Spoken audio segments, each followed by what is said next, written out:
Les podcasts de Nouvelle Acropole France. Lecture symbolique et philosophique des mythes. Le voyage initiatique d'Ulysse. Une série en 14 épisodes hebdomadaires. Épisode 1. Prologue.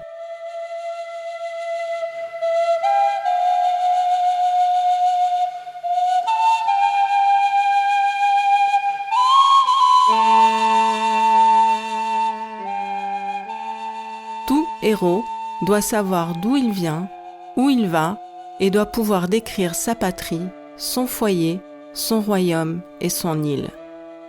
On ne saurait pas vivre à moins de s'affirmer héritier d'un passé, enfant de quelque part. Homère, l'Odyssée.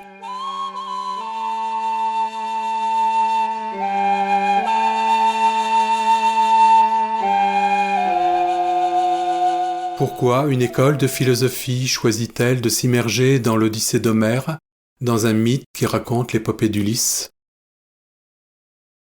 Entrer dans l'imaginaire de l'Odyssée, c'est s'en aller, suivre Ulysse dans son voyage du retour vers sa chère patrie et passer dans un autre univers, celui du héros grec qui part à sa propre conquête.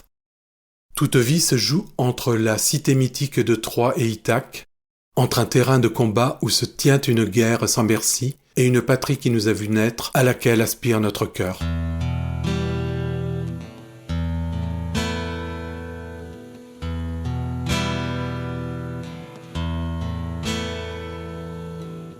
Le mythe nous donne à voir sous un autre angle. Il enrichit la réalité et agit comme un révélateur. Héraclite l'a bien décrit dans son ouvrage « Allégorie d'Homère ». Toute la course errante d'Ulysse, si l'on veut bien y regarder de près, n'est qu'une vaste allégorie. Ulysse est comme un instrument de toutes les vertus qu'Homère s'est forgées. Par son intermédiaire, il enseigne la sagesse, car il déteste les vices qui ravagent l'humanité.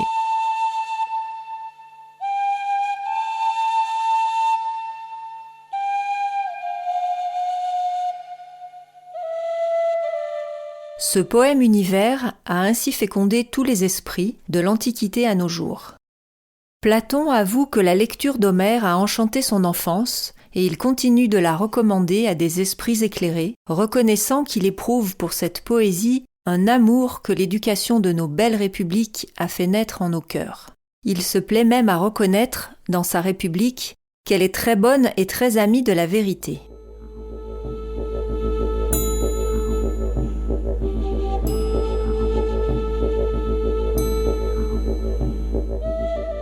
C'est pourquoi ce texte du 8e siècle avant Jésus-Christ n'a rien perdu de son actualité.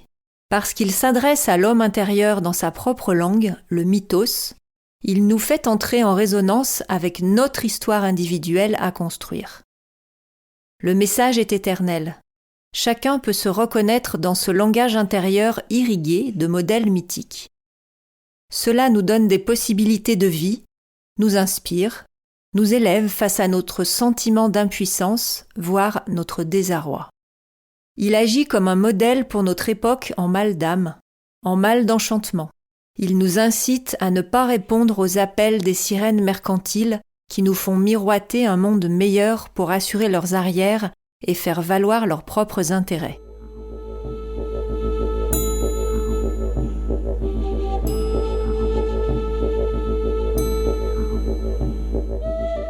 Du point de vue de la philosophie, la vie de l'homme a du sens et un sens, c'est-à-dire une direction. Ce ne sont pas les circonstances extérieures qui doivent nous orienter, mais nous-mêmes qui, par nos choix, pouvons changer ces circonstances. Le modèle du héros est celui de l'homme capable d'agir sur l'environnement pour garder son cap, son orientation. L'Orient n'est-il pas la source de la lumière ? Tout homme aspire à se connaître, à comprendre le sens de sa vie avec l'intuition d'un destin à accomplir. C'est le but de la démarche philosophique, la philosophia, l'amour, la quête de la connaissance de soi qui mène à la sagesse.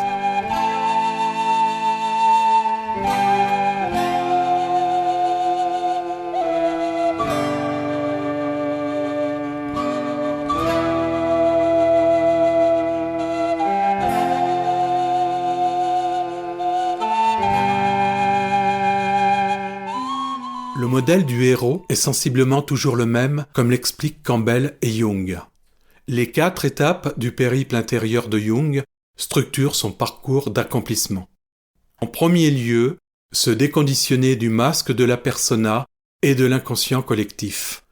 Ensuite, la rencontre avec l'ombre, c'est-à-dire sortir des critères de reconnaissance sociale qui cataloguent les gens selon un modèle de pensée unique. Puis, la rencontre avec l'archétype sexuel, la partie inconsciente de sa psyché. Et enfin, la rencontre avec l'archétype lumière, reliant l'ego avec la vie de l'âme. Ce voyage initiatique se déroule selon 3 étapes: la phase préparatoire, la traversée et la capacité d'accoster dans un nouveau port.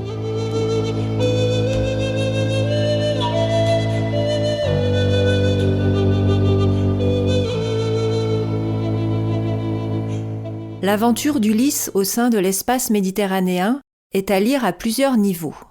Dès l'Antiquité, la question de la réalité topographique du voyage d'Ulysse a divisé, et le débat dure encore. C'est à Victor Bérard, helléniste du début du XXe siècle, que nous devons les recherches les plus approfondies.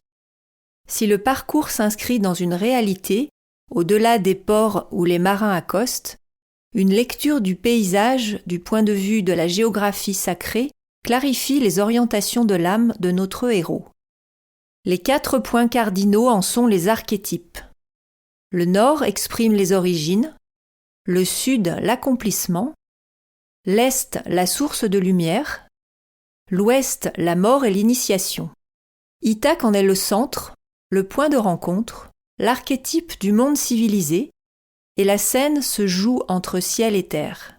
Les vents et tempêtes tracent pour Ulysse une route intelligente vers l'accomplissement.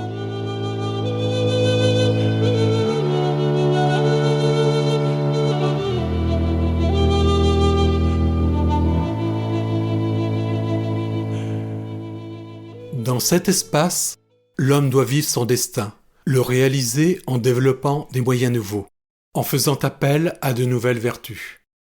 Ce qui l'oblige à se situer ici et maintenant et tracer son parcours en fonction de sa destination intérieure. Les changements répétés d'orientation ponctuent les épreuves à passer avant qu'il ne renaisse au statut d'homme renouvelé. C'est un itinéraire de sagesse, un pas sage. Ulysse doit accepter de quitter son ancienne identité, sa vieille peau. Il doit se mettre à nu pour se purifier avant d'être. Au gré des épreuves, il s'approche de sa nature divine.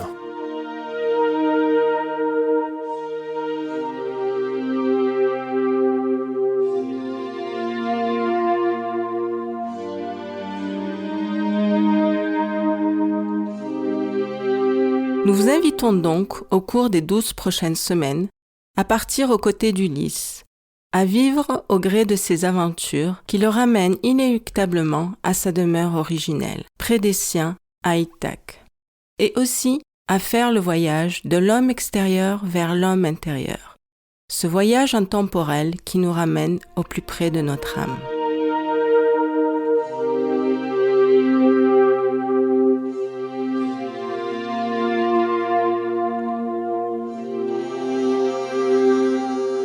La semaine prochaine, nous embarquerons donc de Troie avec ce héros et ses hommes sur la Mare Nostrum, théâtre de l'action et champ de tous les possibles.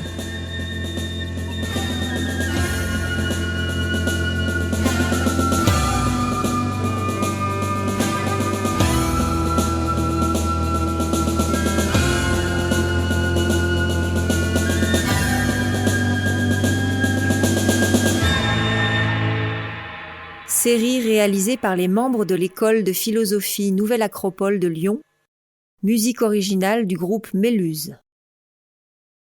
Un grand merci à Victor Bérard pour sa traduction poétique de l'Odyssée, à Sylvain Tesson pour son regard inspiré et inspirant, et aussi à Brigitte Boudon pour son travail.